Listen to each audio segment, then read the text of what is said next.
தொண்டபெடாக்கு சங்க காலத்தில் பல அழகான தமிழ் பெயர்கள் இருந்திருக்கு. அதில் முக்கியமான பெயர்கள் பார்த்தீங்கன்னா தோட்டிமலை, கண்டீரமலை அண்ட் நளிமலை. சங்ககால சேர மன்னன் பெருஞ்சேரில் இரும்பொறை இந்த இடத்தை வின் பண்ணி அவர் தாக்கிக்கிறாரு. அண்ட் அந்த சமயத்தில் யானையை அடக்குவதவர் அங்குசத்துக்கு தமிழில் வழங்கப்பட்ட ஒரு அழகான சொல் தான் வந்துட்டு தோட்டி. ஸோ இந்த தோட்டி மாதிரி உயர்ந்தோங்கி நிற்கிற ஒரு அழகான மலை இது அப்படிங்கிறதுனால இதுக்கு வந்துட்டு தோட்டி மலைன்னு பேர் வச்சுருந்துருக்காங்க. அண்ட் அடுத்தபடியாக நள்ளி அப்படிங்கிறவர் இந்த இடத்தோட அரசன். இவர் கடையெழு வள்ளல்களில் ஒருத்தர்.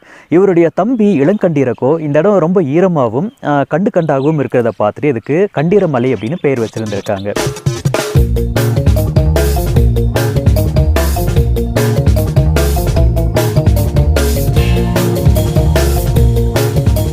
நளிமலை பெயர் காரணம் பார்த்தீங்க அப்படின்னா நளி அப்படிங்கிறதுடைய எக்ஸாக்ட் மீனிங் பார்த்தீங்கன்னா ரொம்ப பெருமைப்படுத்துகிற ஒரு சொல். அண்ட் அது மட்டும் இல்லாமல் ரொம்ப குளிரை குறிக்கக்கூடிய ஒரு சொல்.